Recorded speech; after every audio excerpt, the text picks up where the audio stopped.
ირონიულად ჩაგეცინათ, როცა ეს შეკითხვა დავსვა. მაშინ მითხარით, მუშაობს სანქციები? ანუ სანქციას რა შედეგი უნდა მოეტანა? კონკრეტულად მოსამართლეებისთვის დაწესებულ სანქციებს თქვენი აზრით რა შედეგი უნდა მოეტანა? პირველ რიგში მოგესალმებით. გამარჯობა. მოსამართლეებს მაყურებელს მადლობა ამ შესაძლებლობისთვის. ირონიულად ნამდვილად არ გამცემებია, უბრალოდ რა აბსურდულ რეალობაში გვიწყებს ცხოვრება, სადაც ეს კორელაცია გვიწევს, რომ განვიხილოთ, როცა ერთის მხრივ არის სანქციები და მეორეს მხრივ ვირზე უფრო ვირულად იქცევა ამ სანქციების მე. ხო და ამიტომ ვიკითხე, მუშაობს აბსურდული რეალობა. კი, სანქციები მუშაობს, სანქციები თავის ფუნქციას ასრულებს იმას თუ შეხედეთ ჩვენი პარტნიორი მეგობარი ქვეყნებისგან, ლიბერალური დემოკრატიებისგან, რომლებსაც ერთ-ერთი ბერკეტი, ხო, სწორედ თქვა თენგო, მოსკოვს აქვს ზემოქმედების ბერკეტი, მას შეუძლია სამხედრო ინტერვენცია დაიწყოს, როცა მისი საგარეო პოლიტიკის წინააღმდეგ მიდიხარ. მაგრამ იმ ძალებს იმ ქვეყნებს, რომლებსაც ჩვენ მეგობრებს ვეძახით, ვინც ჩვენი მეგობრები არიან, ვინც საკუთარ თავს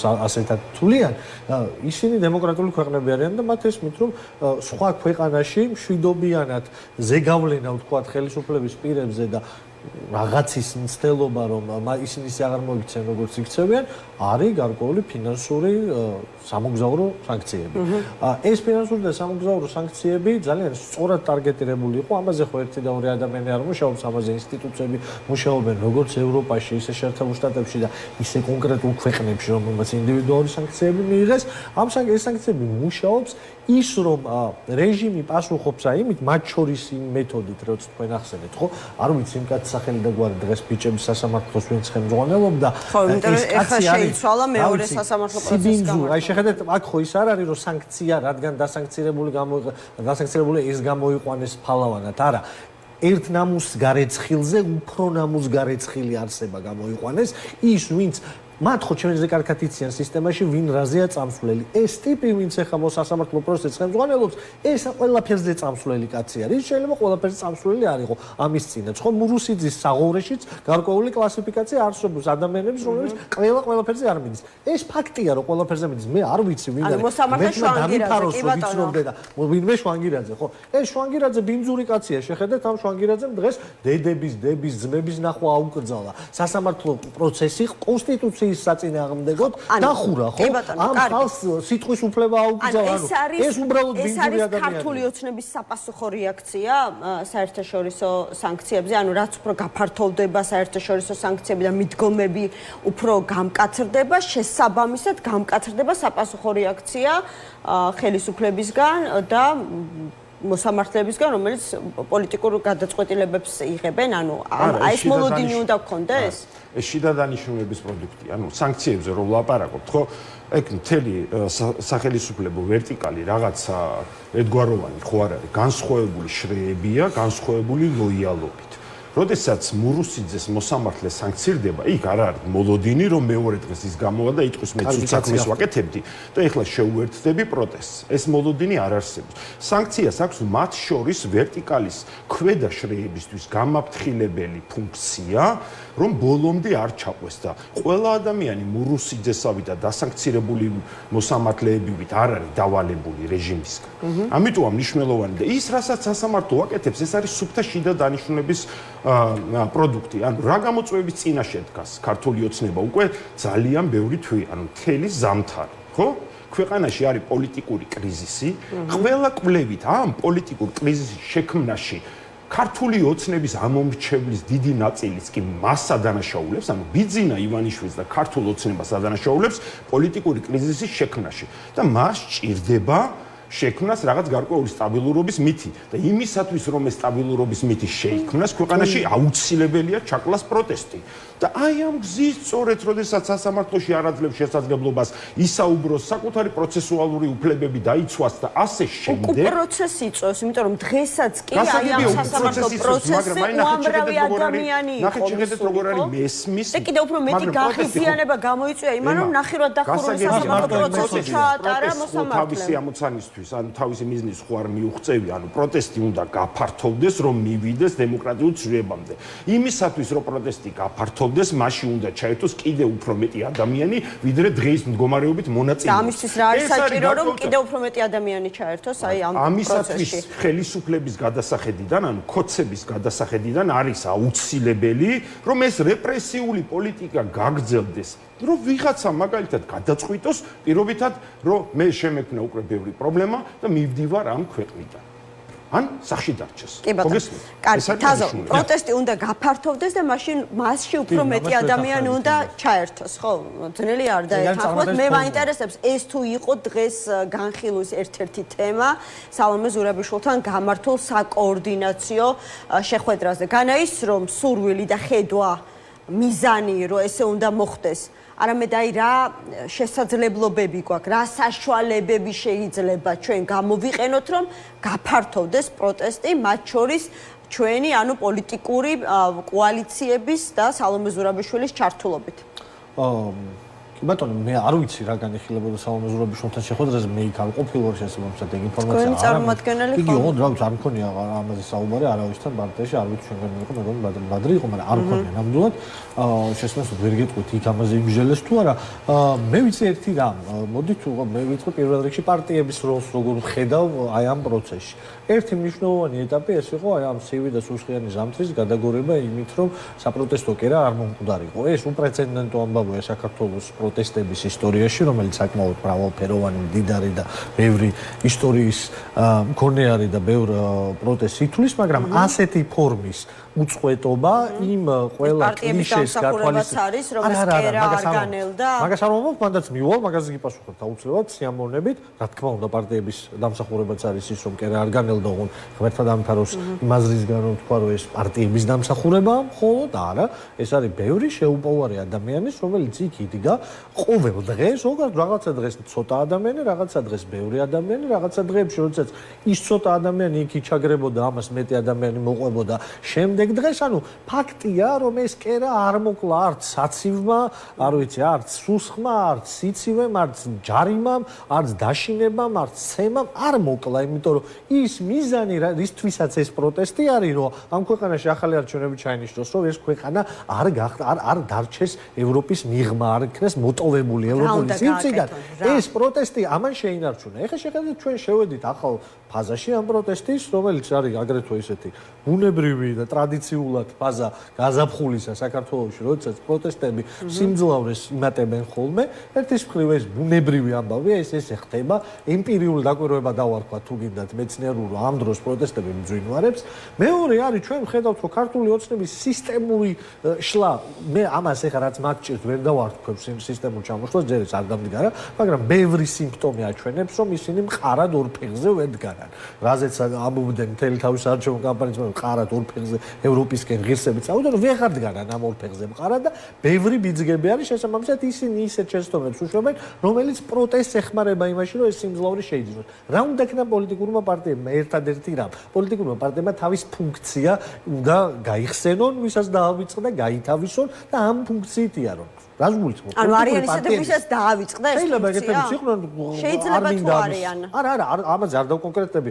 შეხედეთ პოლიტიკურ პარტიებზე მკითხეთ, ამას გიპასუხებთ. პოლიტიკურმა პარტიებმა თავისი ფუნქცია არ უნდა დაივიწყონ.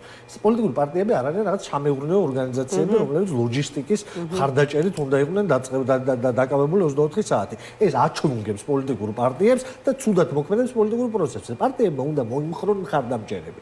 აი ეს არის ჩვენი მთავარი საქმე. პარტიები იმისთვის ვარსებობთ, რომ მოვიმხროთ ხარდამჭერები და ამგზით არჩევნებში გავიმარჯვოთ. ეს ხარდამჭერები, აი ამ ფრაზას დავაყოთ, როცა მოვიხმობთ, აქ ხო ერთი მიზანი გვაქვს, აი რაღაცა ბევრი შეხების წერტილები საქართველოს პოლიტიკურ პარტიებს არ აქვს, მაგრამ ერთი შეხების წერტილი არის მნიშვნელოვანი, ყველას ინტერესია, ჩემიც, ფედერალისტებიც, ყველას ინტერესია, რომ ეს პროტესტი მომძლავრდეს და იყოს ეხა ძალიან დიდ ენერგიაზე. ამისთვის მე ლელობ, ჩემი მხარდამჭერი უნდა მოვიმხრო და მოვიყვანო და უთხრა, მოდი პროტესტზე, იმიტომ რომ მეც იქ ვარ და იქ არის სწორი ადგილი, ფედერალისტებმა იგივე უნდა ქნან, არ ვიცი, ნაცებმა იგივე უნდა ქნან, ყველამ ეს უნდა ქნას. თავისი ლელომ და არა კოალიცია ძლიერმა საქართველოს რაღაცა საინტერესო პროცესები მიმდინარეობს, მაგრამ ზოგადადაც თვალსაჩინოთაც ჩანს, რომ საინტერესო პროცესები მიმდინარეობს კოალიციაში, როგორც ჩანს, ყველა რეალურად თავის ასე ვთქვათ, ბუნებრივ ადგილს ბუნებრივ წიაღს დაუბრუნდება. თქვენ თუ გაქვთ უფრო დეტალური ინფორმაცია, იმიტომ რომ ფედერალისტების წარმომადგენლიც იმყოფებოდა დღეს სალომე ზურაბიშვილთან შეხვედრაზე, როგორც თამარ ჩერგოლიიშვილმა თქვა, სალომე ზურაბიშვილის ინიციატივა ახალი არჩევნების მოსამზადებლად საერთო საკოორდინაციო ფრონტი შეიქმნას და 31 მარტისთვის ამზადებს აქციას. ბუნებრივად ჩდება შეკითხვა, ამ საერთო საკოორდინაციო ფრონტმა რა შეიძლება გააკეთოს ისეთი, რაც აქამდე ვერ შეძლო ამდენი თვის განმავლობაში ერთად აი თუნდაც ქარტიაზე ხელმომწერმა ოპოზიციამ 31 მარტის აქცია შესაძლებელი იყოს ყოველდღიური პროტესტისგან განსხვავებული თავისი მასშტაბურობით, მაგრამ ექნება თუ არა განსხვავებული ხასიათი ან სტრატეგია, ან მიზანი, ან გამოხატვის ფორმები, აი რაც შეცვლის 31 მარტის აქცია. ბევრ რამეს და ვფიქრობ მნიშვნელოვანია დიდი აქცია, იმიტომ ეხლა რაზეც ვისაუბრეთ, რომ ამ პროტესტმა უპრეცედენტოდ მართლა თავისი ხანგრძლივობით, რომელიც უკვე 90 დღეზე, 100 დღეზე მეტი, ხო, პროტესტი შეძლო ურთულეს პირობებში, თავიდან არ დავიწყებ ამის შეჯამებას და ადამიანებისთვის არის მნიშვნელოვანი, რომ ისევ ნახონ ერთმანეთ, ისევ ნახონ, რომ ბრაზი არ წასულა.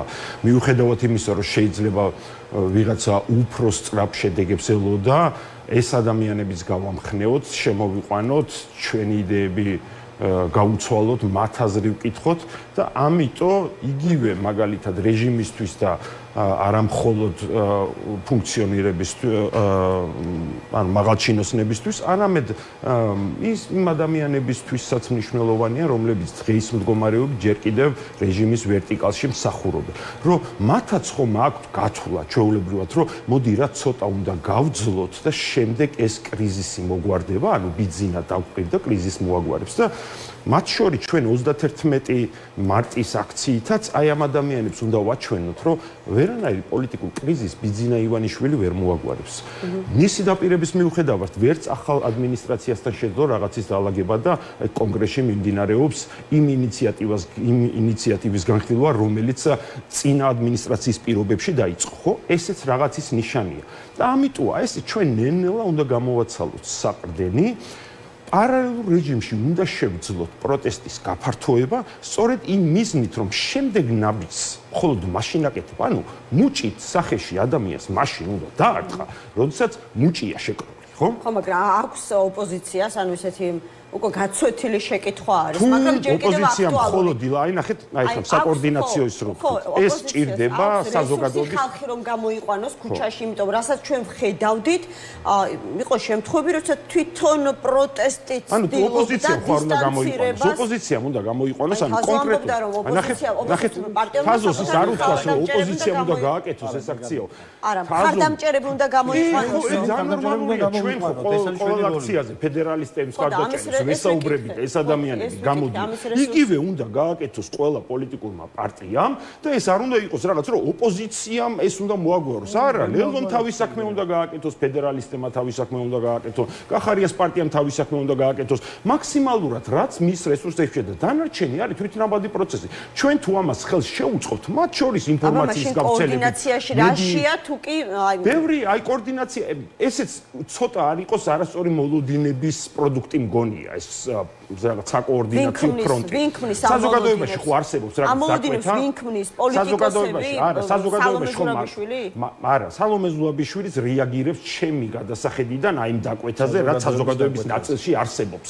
ეს გაუთავებელი ერთობი და რაღაცები და ამიტომ იქნება პროდუქტი, რომ რაღაც ერთმანეთს გაუზიარონ აზრები, თორე რა უნდა დაორგანიზდეს, ეხლა რასაც არ დავარქმევთ, ახალი არჩევნების საკოორდინაციო ფრონტი, თუ რა სახელი არ ექნება. სახელი რო არ დავარქვა და ჯგუფი რო არ შექმნა, ეხლა რაღაც იდეა თუ მაქვს, რომელიც საერთო საქმეს წინ წაწევს, თაზოს და ხო მივა და ხო დაველაპარაკე. არა, მესმის, მაგრამ იგივე თაზოს პოლიტიკური ძალა, რომელიც დღემდე ლობირებს იდეას ალტერნატიული პოლიტიკური ცენტრის ჩამოყალიბების თაობაზე. თუ რამე შეიცვალა ბოლო დღეების განმავლობაში, თაზო? მოგახსენებ. დიახ, ისმენთ. არა, არ შეცვლილა არაფერი და შეხედეთ რაზე არის ლაპარაკი. საზოგადოების დაკვეთა, მათ შორის იმ საზოგადოების დაკვეთა, ვინც ეხა პროტესტში არის, რა, მე ყოველდღიურ შეხება მაქვს ამ ხალხთან. თქვენს ვიცი, რომ ყოველდღიურ ერთობა? არა ვიტყვი თუ შეიძლება. დიახ. არის ერთგვარი, შეხედეთ ეს ხალხი არ ლაპარაკობს ერთობაზე. ერთობა არის ძალიან ისეთი სიტყვა, ბევრ რამეს შეიცავს, ხო?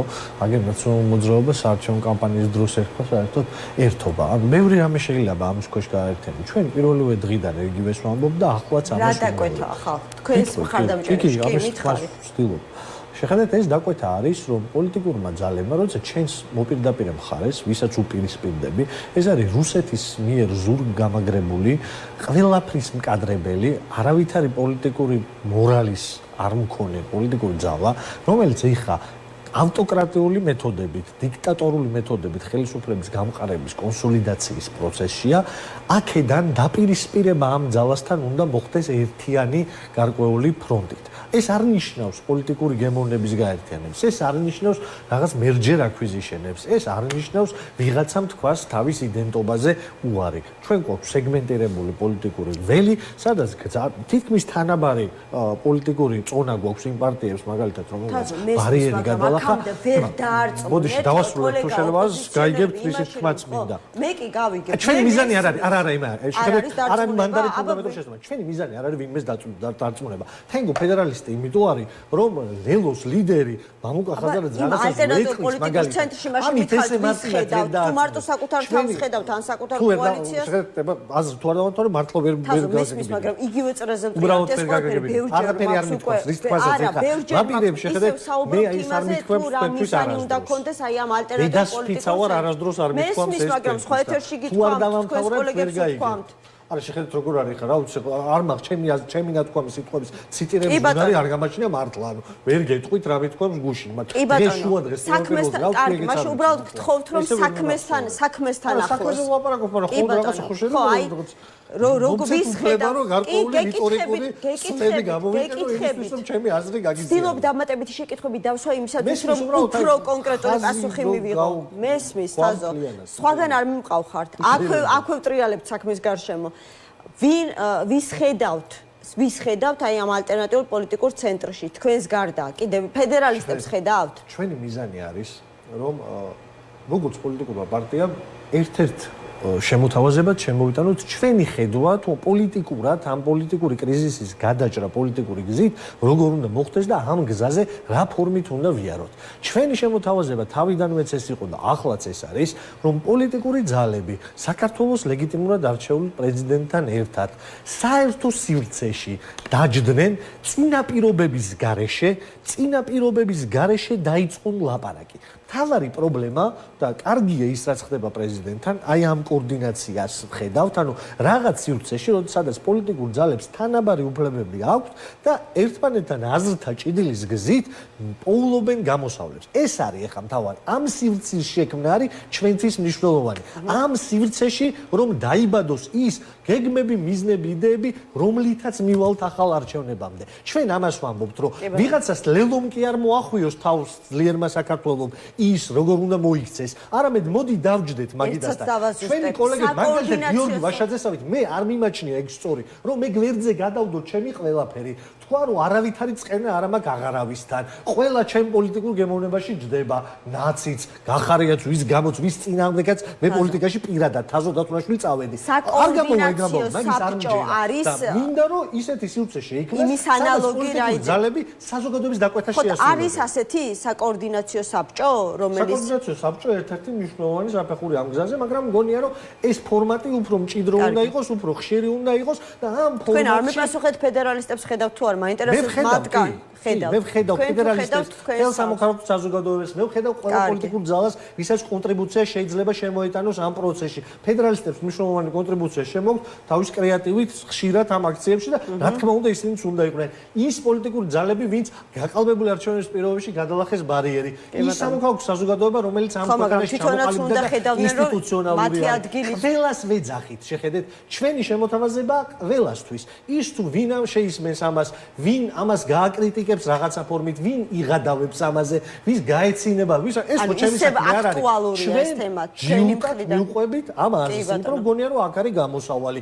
არ არის მიზანი ყველას დაყოლიება. მიზანი არის რომ იმ საზოგადოებას, ვინც ჩვენ ხმა მოგცა, იმ საზოგადოებას უთხრათ რომ ჩვენი გამოსავალი ეს არის. სხმებს გამოსავალსაც მოусმენ, ვინ რას თავაზობს ამ პროცესში ქართულ ამორჩეულს და ქართულ საზოგადოებას. ხო, ამ ერთობაზე სხვადასხვა ფორმაციით თუ რა ვიცი, შინაარსით, ესე დეტალებში როგორც წესი არ შედიან ხოლმე პოლიტიკური ჯგუფები, ვინც ერთობის თემას ლობირებს, ანუ ბოლო პერიოდში განსაკუთრებით აქტუალური არის საუბარი. აი შეხვედრიდან გამოსული ბადრი ჯაფარიძეც ამბობს, რომ მაქსიმალური კოორდინირება უნდა მოხდეს პოლიტიკური და საზოგადოებრივი ჯგუფების და მათ მიაჩნიათ, რომ საერთო ფორმატის შემუშავება უნდა მოხდეს. მოგусმენია ისიც, რომ სწორედ სალომე ზურაბიშვილი უნდა იყოს ამ ყველაფრის მაკოორდინირებელი. თქვენ თავს თუ ხედავთ რაღაცა ასეთი ტიპის ფორმატში, არ ვიცი, ერქმევა ამას ალტერნატიული პოლიტიკური ცენტრი, სახალხო პარლამენტი, ეროვნული საბჭო თუ რაღაცა ისეთ ვარიანტზე, საერთო ვერსიაზე, სათაურისაზე ერთად შეჯერდებით. არა, რა თქმა უნდა და ეს არათუ კარგი იდეა მგონია, პირიქით ამაზიანებელი. ან რაღაც ურთიერთობის პრობლემა კი არ არის. მე არ მახსენდება ეხლა შემთხვევა, რომ ბადრი ჯაფარიძეს რაღაც შეთანხმება უნდადეს ჩვენთან და ეს შეხვედრა ვერ შემდგარიყოს და არც ის მახსენდება ბოლო რამდენიმე თვის განმავლობაში დაერიკა. ანუ სალაპარაკო თუ აქ დარეკე ადამიანო და იქნებ შევხვდეთ და დავილაპარაკოთ, ხო? ანუ პრინციპში თუ ამის პრობლემაა მარტო. და ნუ დანარჩენი ეხა რაღაც ალატა და ის დავარქვა და ალტერნატიული რეალობა შევქმნათ ამ ქვეყანაში, სადაც მხოლოდ უკუშედეგი გვექნება იმ თვალსაზრისით, რომ მართლა დასაცინი ფორმატი იქნება საზოგადოების მოლოდინებს. შენ შენ თუ დაცინე ეხავე ამ ფორმატს დასაცინი იქნება. თუ უტრირებას ვახდებ პოლიტიკური შემოთავაზებების, უტრირება ყოველთვის შეიძლება ცინიკურად ძალიან მაგარად სათავდეს ხოლმე კი იცი მეჩემილი იგივე გავაკეთო. რასაც შენ აკეთებ, ამაზე არ შეიძლება მაშინ მანამდე კონდეს კომუნიკაცია რომ კოორდინაციაზეა მაშინ აი მე როგორც ამომრჩეველს მიჩნდება ეხლა შეკითხვა რომელ კოორდინაციაზე არის საუბარი როდესაც ერთმანეთთან კომუნიკაციაც კი არ გაქვთ როგორც და მე საერთოდ არ მესმის რასთან დაკავშირებით უნდა იყოს ეს კომუნიკაცია არსებობს ფორმატი პრეზიდენტთან ერთად სადაც პარტიები საორგანიზაციო თემებზე საუბრობენ და მე რაღაც ამ ფორმატიდანაც არ მაქვს ის ინფორმაცია თითქოს გაცილებით მეტი იყოს სალაპარაკო აქ პოლიტიკურ პარტიებს სალაპარაკო ნამდვილად არაფერი არ აქვს. პირიქით, მათ აქვს სამოქმედო. ყველა პარტიას თავისი ბაზის გაზრდა. პირველ რიგში ეს არის აუცილებლობა უპირველესი კონტრიბუცია, რომელიც მან შეიძლება შესძინოს პროტესტს, არის ის, რომ პოტენციურ ამომრჩევლებთან იმუშაოს. და მე ვერ ვიმუშავებ პირობითად ლელოსთან ერთად ამ ხარდაჭერების ბაზის გაზრდაზე, ხო, იმიტომ რომ ლელოს ყავს თავისი მიზანჯგუფი, საზოგადოება, რომელსაც ლელო ესაუბრება, ჩვენ ფედერალისტებს ყავთ ჩვენ. ანუ ამ საქმეს ვაკეთებთ ცალკე. თუ მაგალითად აქციასთან დაკავშირებით, ან საერთაშორისო ასპარეზზე თუ რაღაც განცხადება იქნება, ან ნაბიჯი გადასათქმელი, საერთოდ არ არის პრობლემა, არა, ნებისმიერ დროს შეიძლება აი ამ ფორმატით, რომელიც დღეს შედგა, შეიკრიბონ ოპოზიციური პარტიები და ილაპარაკონ ერთმანეთთან. მაგრამ რაღაც პარალელური რეალობის შექმნა კიდე რომ თითქოს აი შევქმნით ალტერნატიული პარლამენტი და იქ მივიდეთ და სერიოზული სახეები დავჯდეთ და თქვათ რომ დეპუტატები ვართ და ამ ქვეყანას და ხალხს წარმოვადგენთ და ეს არის დაკვეთა პროტესტის ამ კომენტარს სერიოზულია მაგაზე კომენტარს ვერ გავაკეთებ არა კიდე მე მინდა სხვა რამე მეკითხა ნებისმიერი პოლიტიკური კონცეფციის გაშარჟება შეიძლება რიტო ფედერალისტებს ადგილი აი ამ განცხადებები კიდევ ხედავთ თქო თუ გვინდა რომ ეს გავაკეთოთ ეს ხო უნდა ახსნა რა შემდგომარეობს გაშარჟება ვიმსჯელოთ შეგვიძლია რაღაცაზე ვიმსჯელოთ მაგრამ თუ შეგვინდა რომ მე მგონია რომ აქ ვსჯელობთ და აზრები შარჟა თუ აქციოთ ამაზე მარტივი არაფერი არ არის უბრალოდ მე მგონია რომ ეს თემა თქვენ სამსჯელოდ შემოიტანეთ და ვცდილობდი რომ ამ თემაზე მომესმინათ თქვენი პოზიცია პირველ რიგში იმიტომ რომ სულ ველოდები იმ გამოძახილის არარსებობის რაღაცა მომენტში რამე კითხვაზე არ გიპასუხეთ კითხეთ ეხლა ბოლოს რა კითხეთ მოისმინეთ არა კითხეთ გაიჟღერა ეთერში თქვენ უბრალოდ არ მისმენდით კითხეთ მითხარით ამ კომენტარის შემდეგ ისევ ხედავთ თქო ფედერალისტების ადგილს აი ამ ეგრეთ წოდებულ სახალხო პარლამენტში. არ დამირქმევია მე ამ რაღაცისთვის სახალხო პარლამენტი. ეგრეთ წოდებულ ალტერნატიულ პოლიტიკურ ცენტრში. იმ ადგილას, სადაც სამი სახელი აქვს ნებისმიერი შემიძლია ასე ვთქვათ გამოვიყენო. დაიგეგმოს და ეს პოლიტიკური პროცესი იყოს სასარგებლო. ხო და გეუბნებათ რომ არ მიშლისო ხელსო ისე და შემიძლია ამ ფორმატის გარეშეც ვისაუბროთ თქვენთან, მაგრამ ერთხელ არ დაგირეკავთო ჩვენთანო. ანუ კომუნიკაციის პრობლემა მართლა გაქვს. ერთმანეთთან კომუნიკაციის არჩევაში ვერ შევალ იმისი, ვინ ვის რამდენჯერ დაურეკა, სად დაურეკა და როგორ დაურეკა, არ ვიცი ეგ რას ნიშნავს. აი იმ ფონზე, როდესაც ხალხი 3 თვეა გამოდის ქუჩაში და ითხოვს ახალ არჩევნებს ფაზო, ამ ყველაფერს რაღაცა მის კომუნიკაციას დაარქვა თინეიჯერული გარჩევები, როდესაც მის კომუნიკაცია. აბა მოდი მაშინ გავიჩინოთ. როდესაც რაღაცა ქაუტრონება მგონია რომ ცოტა ის არა ქვია. რა, შეკითხვა ოპოზიციაზე ხარ. რა თქმა უნდა, იმიტომ რომ ასეც უნდა იყოს ოპოზიცია. არა, თქვენთან მიმართებაში არა, ნებისმიერთან მიმართებაში. არ არის პრობლემა, მე არ ამბობ.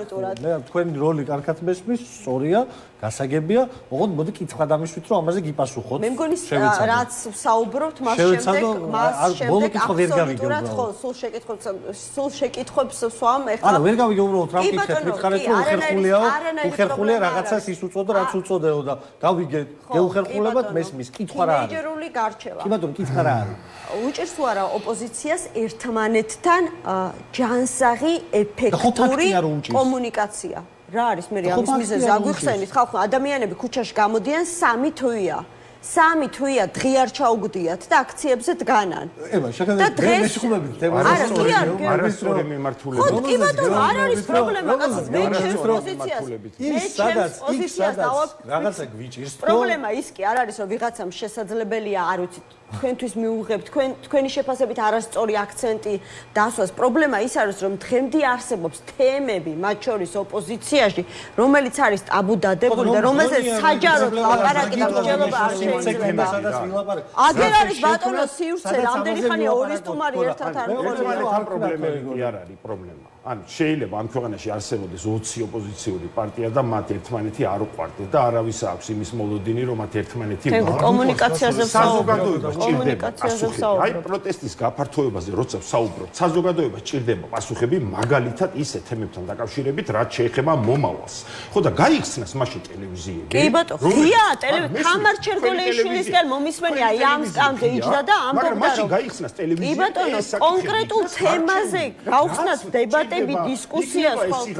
კი ბატონო, კონკრეტულ სოციალურ საკითხებზე მათ შორის. მართლმსაჯულების თემებით ამაზე ვისაუბროთ და იქიდან შემდეგ ადამიანებმა დასკვნა გამოიტანა თვითონ რომელი პოლიტიკური ჯგუფი პასუხობს მათ ანუ ღია საჯარო საუბრები და არა რაღაცა დახურული ასე ვთქვათ შეხვედრები. ეს საზოგადოება საერთოდ არ აინტერესებს. არც არ აინტერესებს. მაგიტომ ამბობ ვიღაცა დაურეკა, როდის რამდენჯერ დაურეკა, რაღაცა უთხრა. ეს ხო არ არის მთავარი. თქვენ თვითონ თქვით ემა შეხედეთ, მთავარი არის დაკვეთა რომელიც საზოგადოებას აკეთებს. მოდი შეიძლება მართლა აი გავიგე.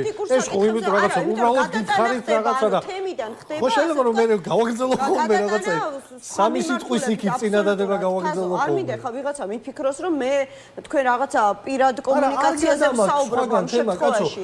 ამ თემაზე მინდა თქვა რაღაცა და მინდა ვთქვა ამ თემაზე რომ პრობლემას ვერ რა ვქნათ ეხა დავждე და მოვატყუო თქვენ მაყურებელს რომელიც მათ შორის ჩემი ამომრჩეველი არის რომ ყველაფერი კარგად არის რაზე მიხდით თავს ვერ გავიგებ ამას გთხოვთ ყველაფერი კარგად არის პარტიებს კომუნიკაციის პრობლემა არა აქვთ ეგ უთხრა მგონია რომ აქვთ ეგ პრობლემა არის კომუნიკაციის პრობლემა აქვთ შინაარსზე სწორი თქვა თენგომ შინაარსზე პრობლემა არის კომუნიკაციის ხო და ამაზე რაღაცა გამოსავალით ხო უნდა შევთავაზოთ ერთმანეთს ჩვენ ამ გამოსავალის ერთი ფორმა დავდეთ რომელიც ხრებს არ მოსწონს ვიღაცას მოსწონს ვიღაცას არ მოსწონს ვიღაცა ეთანხმება ვიღაცა არ ეთანხმება ამაზე უმსჯელოთ ხო ამაზე უნდა რამდენი ხანი შეიძლება გაგრძელდეს რამდენი ხანი საჭირო იქნება იმისთვის რომ მივაღწიოთ შედეგს ზოგადად ნებისმიერი პოლიტიკური პროცესი მიდის იქამდე სადამდე საჭიროა რომ ეს პროცესი ფინალში გავიდეს პოლიტიკური პროცესი არ არის იდეალური პროცესი. პოლიტიკური პროცესი არის ძალიან რთული, ძალიან კომპლექსური და ჩახლართული რაღაცა.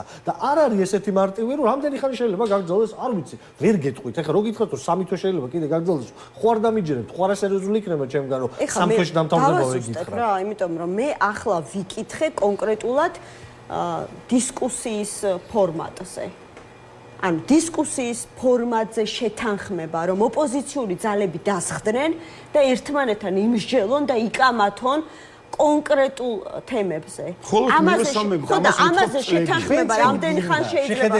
ხო და ვერ თანხმდება. მე მინდა რომ საქართველოს პარლამენტი ჭირდება თემგომ და სხვებმა გაუთავებლად ის კი არ იძახონ რომ შინაარსზე ლაპარაკი გვინდა, არ გველაპარაკებით შინაარსზე ლაპარაკი გვინდა. მინდა რომ ვილაპარაკოთ ამ შინაარსზე. ხო და ესენი გემატიშებიან. არ ვიცი რა უშლის, რამე გიშლის ხელს. მე არ მიშლის არა, ჩვენ ლაპარაკობთ ან ფაქტობრივად, იმიტომ რომ ამ ქვეყანაში სვავთ ისეთი ფორმით, შეხედეთ, ფედერალისტებს გაქვთ ეს თვისება. ამ საკითხს სვავთ ისეთი ფორმით, თითქოს ვიღაცა ამაში ხელს გიშლიდეთ, ზღუდავდეთ, ან ვიღაცა კომპლექსდება და ამაში ვერ მოგყვებათ, გაიგე და ამი მოგყვები, მე არ მაქვს პრობლემა შეგიქრობ ხა მომგებიანია თქვენთვის ამ თემაში შემოსვლა? რა თემაში შემოსვლა? ხო, ანუ შეხედე ნახე მაგალითად, დავით, მაშინ ვიტყვი კონკრეტულად. ნებისმიერ თემაში მაშინ ვიტყვი კონკრეტულად. სვლირო ჩემთვის მომგებიანია. შეიძლება მოხდეს, რომ დღის განმავლობაში რომელშიც მე და შევიკრიბ, სვლირო მომგებიანია. ლელოს 10 სპიკერი პირობითად TV პირველზე იყოს, ანუ მიგესულებათ. ესე ვიტყვი, ხო? და თუ მიგესულებათ იმას რატო ვერ მიგესულებათ ტელეპიროზე? ხო და რა ვიცი, მე და შენ. კი, გასაგებია რამდენიმე თვის განმავლობაში არ ყოფილა. არა, ხო და აი ნახე შეხედე ელემენტარული გარკვევა მინდა. ხო და მარხებად მინდა, შეხედე მაგის გარკვევა არ მაინტერესებს მე. თქვენ დაორგანიზეთ და ჩვენ მოვალთ. აი მაგით ვილაპარაკოთ შინაარსზე. თენგო გითხარი ეგრო. ეს კი არ მაინტერესებს, შენ გელაპარაკო რამდენს თული რომელი ტელევიზია, რამდენი ბლოკავს და სად რამდენი გიშვებენ. ეგ არ მაინტერესებს, ბოდიშს ვიხდი. შეიძლება შენთვის ეგ პრობლემა არა, მე ეგ პრობლემა არ მაგარდებს. რა პრობლემა? მე მინდა რომ რასაც შენებო შინაარსზე გელაპარაკო და მოდი მელაპარაკე სადმე შინაარსზე.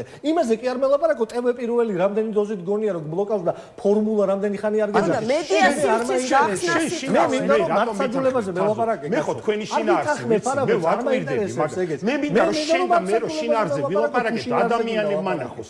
იმიტომ რომ იქედან დასკვნა უნდა გამოიტანო ეს და მაგას გეუბნები. ხო და მოდი მელაპარაკე შინაარსზე. ხო და მე ხო შემოგთავაზე.